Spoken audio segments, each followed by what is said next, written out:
What I like about the boot most is the balance. It's light enough to wear all day, but yet strong enough to cope with whatever the ground can throw at you. For me, the Tasso is the ideal stalking boot. Comfortable out of the box, obvious quality, and designed here in the Galloway Hills.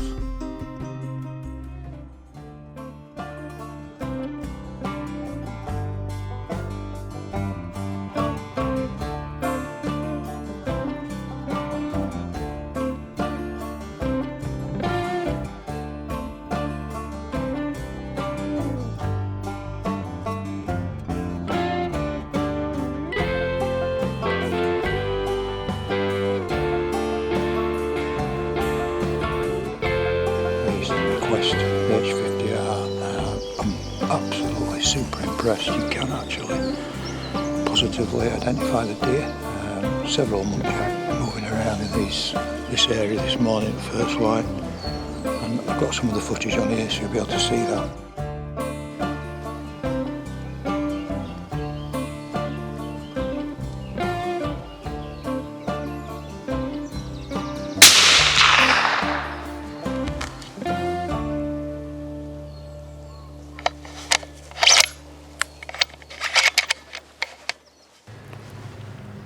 Hi guys, and welcome to this episode of Outfitter Tales.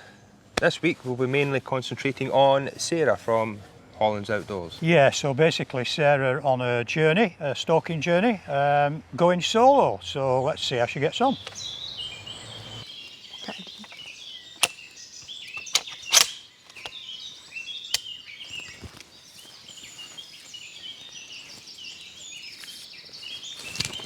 Okay, so this is a different side that we came in last time. So I think what we'll do is let you just lead the stalk and I'll just tag on, watching.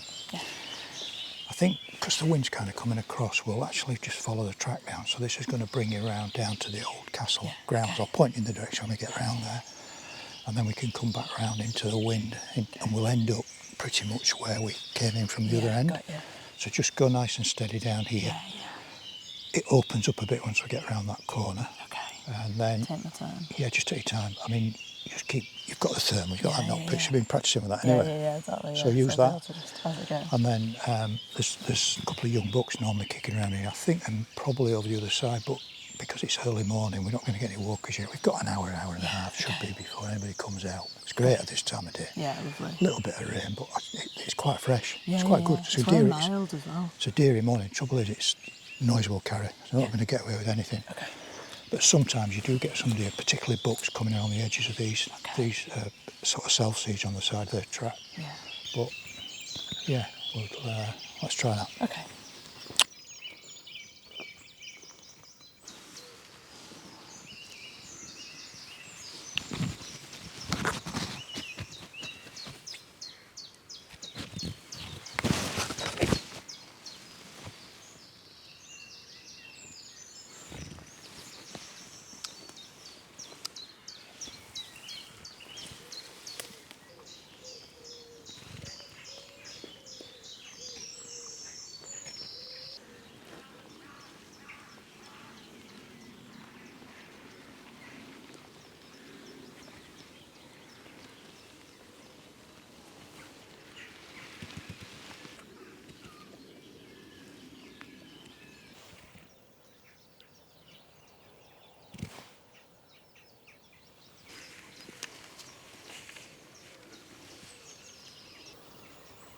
So you got actually quite close to that.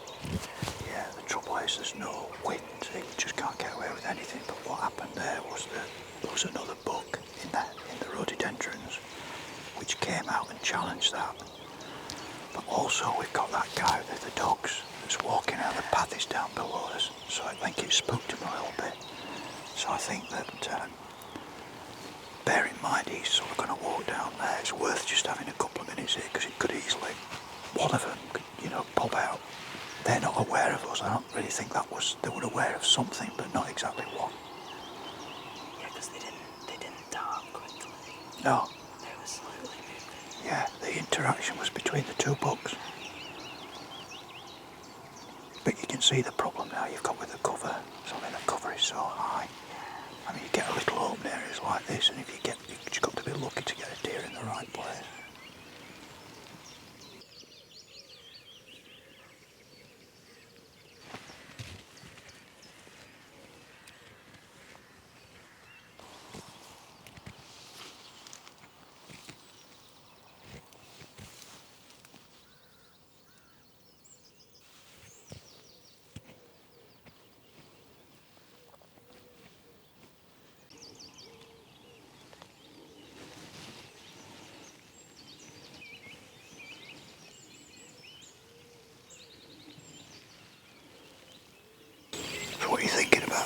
then.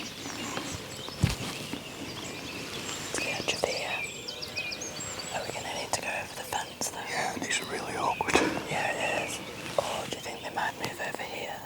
Or is that unlikely? What we do is go to the edge of the trees here and just have a look and see maybe which direction we're looking to head. Okay. But you said some open parts in the crop, that's where they're feeding. In fact, there's one here coming left now.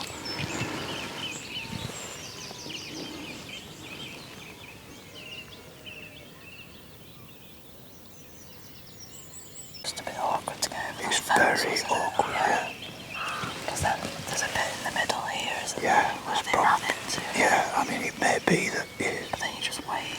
to jump into the scrubby willow on the left-hand side.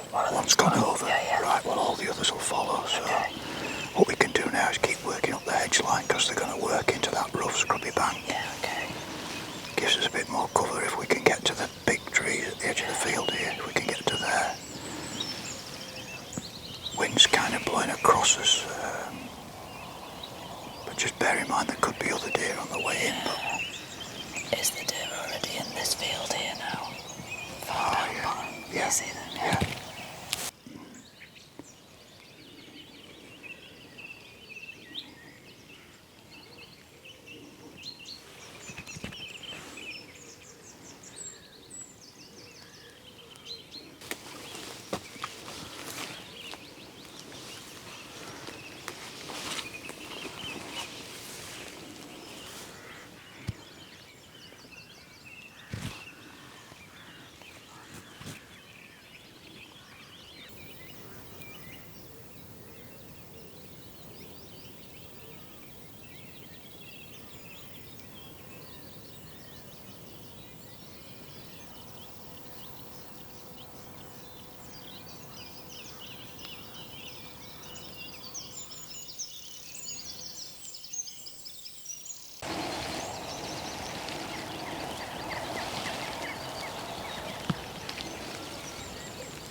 So what you got there is a group of 3 young does. They're just playing like young lambs. They're bouncing around, chasing around all over, having fun. There's one buck with them.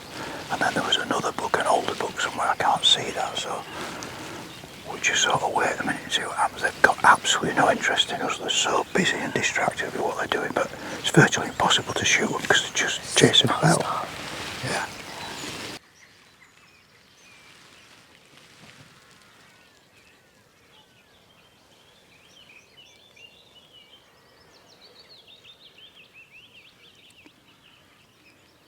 Debrief. What do you think? Yeah, that was good. Well, I feel like that was my first time I was doing a full stalk, me leading. Yeah. Do you have any feedback? Yeah, and I don't bullshit. Yeah, It's no, very- give it me, I'm ready. right. No, it's very good, very good. You've got used to using the thermal. Yes. I mean, stalking's changed. I mean, I was a bit anti-thermal, but they're there now. We've got to use them, embrace them. To be honest with you, it's now thermal and then binoculars to check. And the thermal gives you that indication. So you just, great. I will say, that first one, I saw it with the naked eye. Yeah, Hand on heart, I did. No, I know. The one in the crop, yeah. Yeah. I mean, first of all, we were handicapped this morning. I mean, we had the Yeah. conversation, 4:30 in the morning, you do not expect to see somebody walking 2 poodles. No, I know. So we just got set off, we just sort of coming around the wind, and as it happens, there was some deer in front of us. Yeah. But then I had to have a conversation with him and a chat, and he sort of said, okay, and he agreed to go the other way so we could continue. But it's very still this morning, so we had a conversation, noise carries, deer are alerted. And then you don't know where he is either, because I suspect I said to him, I said, look, we'll. He said, no, it's fine. He said he'd back off and he was going to do the other loop. So that kind of brought him round. I mean, you to orientate, he kind of came round below us on the track, which is fine. It's perfectly safe. I knew exactly where he was because we're not shooting. But he's winding the place. Yeah. So the deer that would normally have been settled at 4:30 in the morning are on the alert. So you straight away you're hampered. So the conditions are bad this morning. It's flat calm. Any noise carries. sun really back. We had to come around the wind, so the sun's in your face. So you've immediately got another problem. So everything's transpiring against you. So we've got a guy walking 2 poodles that are barking. We've got no wind, and you've got, because of the wind and the way we had to come around, you've got the sun in your eyes. Having said that, we have seen a ton of deer. Oh my God, yeah. You could have shot deer, no problem at all. I mean, do you know what was happening with those, the deer that were chasing around? Yeah, well, at first I wasn't quite sure. So the 2 we saw up there, obviously we were so close to them, that's and then the trouble. obviously they disappeared. But when we came along here and the sun was in our eyes, we saw them constantly, didn't we, all the way along? Yeah.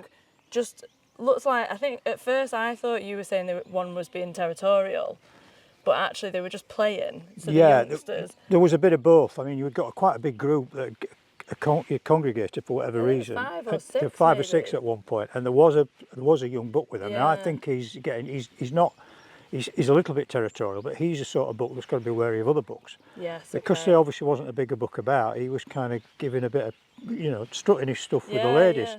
Still, they're not rutting. It's just a little bit of territorial activity. It's playing, Flirting. and it's the same with the does. The does are like, because you've got 4 young ladies there. Now we mentioned they came right past us. Yeah. We were able to move and get into them because they were distracted. Like I said to you, they're totally distracted, and all they've done all morning is play. Yeah. They're like spring lambs bouncing around. When you said, right, let's go, and then you really covered some ground just for about 100 metres because they were playing. And they actually, when we ended up where we were, they hadn't stopped, they were still playing. And they come right past us. Came past, which is frustrating. Having said that, he couldn't have shot one of them because they're young dogs. But I mean, they were not for. I mean, what 20 yards? Yeah. Past us, past the hawthorn bush. I've got it all on camera anyway. Brilliant. But you can't. It's just good. I mean, and then with a doe here. Yeah. There was another doe crossed. Yeah. A doe and a kid up on the top side.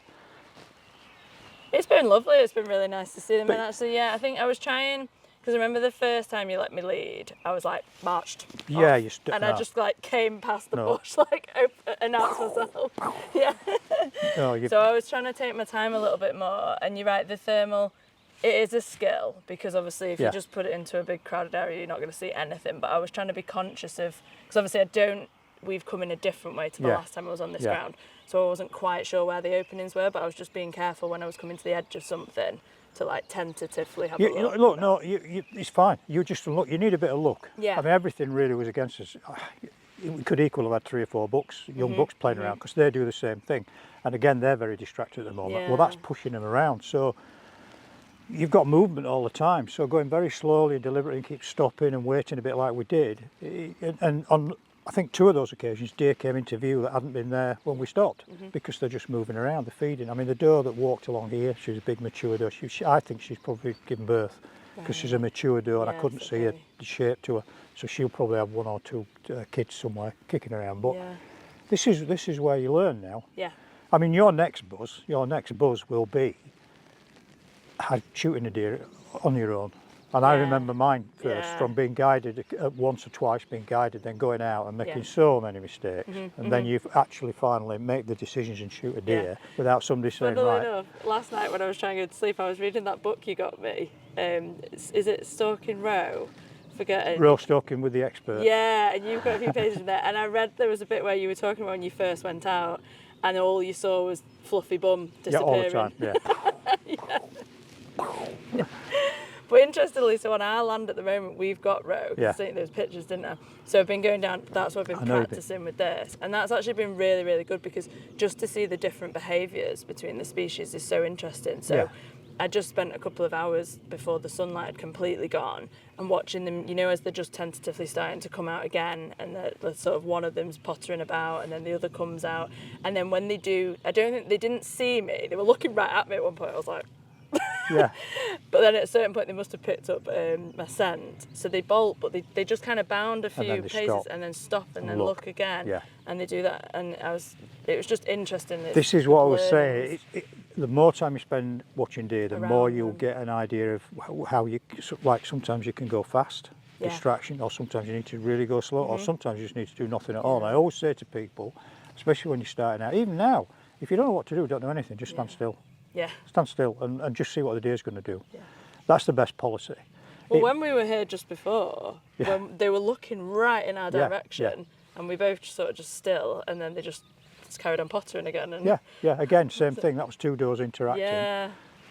Again, an easy shot. I mean, we Yes. were behind the hawthorn bush. We were probably what 50 yards. And again, they were just on the edge of the crop. But that's the other thing when you've got big crops now.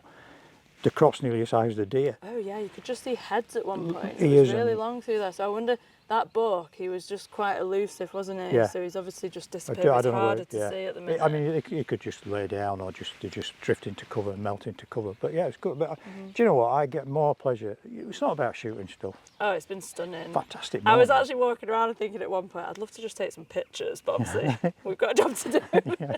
I'm What do doing you think that. about the kit today? Because when we Yeah. pulled up, I took a layer off because it Yeah. was really warm, and Yeah. when that sun came out, It's I was warm. baking. Exactly, that's the thing. I mean, I've got Swazi Yeah. base layer on, Yeah. and the deer hunter smock, which I've had for years. Same with yourself. It's Yeah. you're comfy. I have actually got a gilet, so I've got a base layer gilet and then this. You but I put probably- a fleece on, it was too hot. Yeah. I think without this, it would have been absolutely fine. Just Yeah, base layer yeah, and jacket. That's exactly. Yeah, You, so- like I said, you're sometimes a little bit cool when you set off, but you're moving anyway. Yeah. Well, So when I got out of the car, I didn't. There's been times when I've got out and I felt it's biting cold, where it wasn't like that today at all. So that's why I took that fleece off, because I thought I'm going to be sweating otherwise. the other interesting thing is about boots. Yes. Right? Yeah. Now, I've gone some I've gone into the lower leg or the tassos, which are kind of medium Yeah. leg boots. But this morning I put back onto the high legs because I know you've got a lot of dew. I nearly messaged you last night actually, because lot of dew on the I've grass. got my Brandicos boots in the boot of my car, and I said to my mum, I'm going to message Chris and ask him which boots to bring. But I've just been given a pair of these Gateway boots, so I really wanted to test them. So I might wear these tomorrow, depending on what we're doing. Yeah. But these are, with the lace system. Yeah. They're actually really comfy, Yeah. like super comfy out the Yeah. box. Yeah. But you are right that when you're going through this kind of grass, the ingress Yeah. can happen. So I don't feel like I've got soggy feet. No, so- you won't have. It's just dew. It's just Yeah, kind of heavy but dew. no, But I it's- thought I might have to get you across that ditch at one point. Yeah, well, I thought, because I thought, well, shall we looked just in, do it for the hell of I it? looked in and I was like, oh, that's deeper than it was last year. Breakfast time. Good. Oh, Great. that's a point I've got to say. Go on. We'll cover this. Dinner. We're going to have dinner in Glenap tonight. Yes, so yeah. we're down at Glenap with your mum. Yeah. Anne's coming down, and some of my venison on the menu. Yeah, amazing. So that'll be good. We're going to have a Yeah. chat with the chef as well. So Yeah. we'll cover that. Yeah, brilliant. Yeah, so I think I need to explain there. This is where you really start to learn. It's a really enjoyable bit for us. So guys have been to us for a little bit of training.